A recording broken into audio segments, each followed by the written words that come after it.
नमस्कार साथियों, स्वागत है आपका अपनी ही यूट्यूब चैनल बीरू अकेडमी पर। डियर, एक बड़ी अपडेट आई है 69,000 शिक्षक भर्ती को लेकर के। कहीं ना कहीं जो 69,000 शिक्षक भर्ती का रास्ता है कॉमन अंक वाला एक नंबर को लेकर के वो पूरी तरीके से साफ हो गया है। बात करेंगे आखिरकार एनटीसी या एनसीटी के जो नोटिफिकेशन है कहीं ना कहीं उसकी जीत हुई है, और बीएड वर्सेस बीएसटीसी मामले की जो सुनवाई है आखिरकार सुप्रीम कोर्ट में, उसका और 69,000 शिक्षक भर्ती से किस प्रकार लेना देना है पूरी तरीके से बात करेंगे। वीडियो पर अंत तक बने रहिएगा, एक एक डाउट आपका क्लियर करेंगे। जितने साथी चैनल पर पहली बार विजिट कर रहे हैं सब्सक्राइब करके बेल आइकन प्रेस कर दीजिए। आइए आपको दिखाते हैं पूरा मैटर।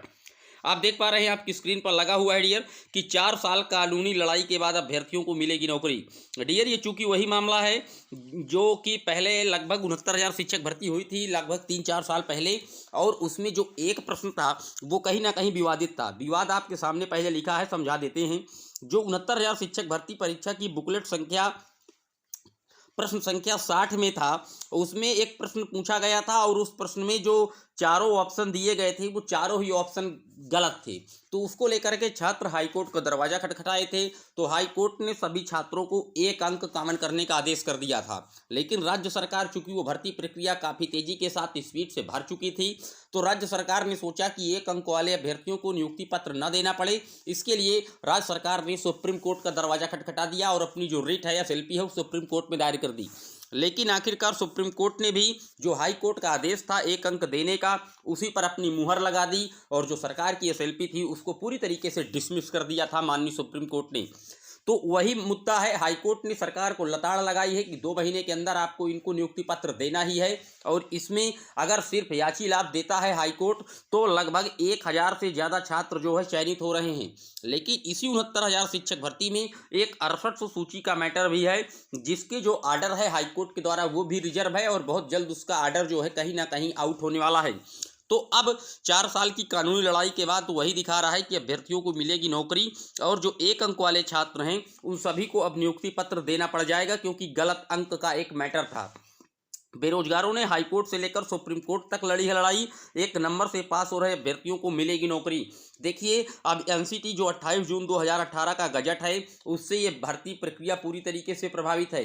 28 जून 2018 का जो गजट आया था उसी में प्राथमिक पर बीएड को पात्र किया गया था एनसीटी के द्वारा, और उसी गजट को राजस्थान की जो जोधपुर हाईकोर्ट है उसने रद्द किया था। उस गजट को, उसी गजट को बचाने की जो कोशिश है वो माननीय सुप्रीम कोर्ट में हो रही है, और 10 जनवरी को इस केस की सबसे बड़ी सुनवाई होनी है। 10 जनवरी को अगर 10 जनवरी को एनसीटी अपने गजट को बचाने में कामयाब हो पाती है तो बीएड पूरी तरीके से पात्र बना ही रहेगा, इसमें कोई दिक्कत नहीं है। लेकिन अगर 10 जनवरी को बीएड पर किसी भी प्रकार की कोई खतरा या आँच आती है तो ये भर्ती प्रक्रिया भी उसी से जुड़ी हुई है, और इस भर्ती प्रक्रिया को पूरी तरीके से निरस्त कराने के लिए भी सुप्रीम कोर्ट में एक रिट इसके अगेंस्ट डाली गई है। और उस जो ऑर्डर है, यानी कि उसका जो ऑर्डर है वो सुप्रीम कोर्ट के 10 जनवरी को होने वाली सुनवाई के साथ आउटकम कर दिया गया है।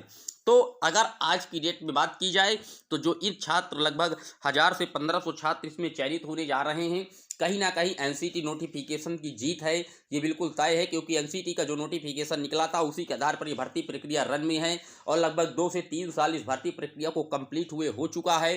हालांकि इसका एफिडेविट राज्य सरकार ने सुप्रीम कोर्ट में दिया है कि भर्ती पूर्ण है, लेकिन चूंकि अब 1,000 छात्र ये तो सुप्रीम कोर्ट के द्वारा जो एक अंक वाले हैं इसमें चयन तो इनको मिलना बिल्कुल तय है। लेकिन जो हमारे 6800 शिक्षक साथी हैं जिनको आरक्षण की विसंगतियों के कारण नियुक्ति पत्र नहीं मिल पाया है, आखिर उसको किस प्रकार से ट्रेंड कराया जाएगा इसी शिक्षक भर्ती में, जो कि विशेष रूप से सिर्फ और सिर्फ एक जो है कहीं ना कहीं कॉस्ट के लिए दिया जा रहा है।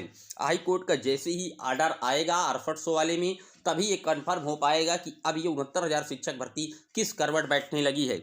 लेकिन उसके लिए जो सबसे महत्वपूर्ण है वो है बीएड वर्सेस बीटीसी की सुनवाई, और वो 10 जनवरी को होगी। और 10 जनवरी को उम्मीदें यही है कि आर्डर इसका रिजर्व होना लगभग तय माना जा रहा है, क्योंकि जो सारे मुद्दे थे पुराने सब साल हो चुके हैं। किसी राज्य सरकार को कोई नोटिस वगैरह सब जारी हो चुका है, कोई ऐसा महत्वपूर्ण पक्ष नहीं दिखाई पड़ रहा है जिससे तारीखें बढ़ें। और उम्मीद यही है, एनसीटी ने इस बार तुषार मेहता सर एसजी को हायर किया है। अगर वो आते हैं तो अपनी जो पैरवी है एनसीटी की तरफ से करते हैं तो ये एक बड़ी बात होगी एनसीटी के लिए। अब देखने वाली बात होती है कि एनसीटी की तरफ से आते भी हैं या पुराने तरीके से एनसीटी आखिरकार जैसे इसके पहले सुनवाइयों में वो लगातार अनुपस्थित रहे हैं, वैसे ही वो इस बार भी अनुपस्थित रहेंगे। ये निकट भविष्य में होने वाली 10 जनवरी को सुनवाई पर डिपेंड करेगा। उम्मीद करता हूं आप लोगों के सारे डाउट क्लियर हुए होंगे। अभी भी 69,068 शिक्षक भर्ती से रिलेटेड या बीएड वर्सेस बीएसटीसी से रिलेटेड कोई पॉइंट आपका रह गया है, कमेंट बॉक्स में जरूर मेंशन कर दीजिएगा। फिर मिलेंगे नेक्स्ट अपडेट में, तब तक के लिए जय हिंद जय भारत, थैंक यू।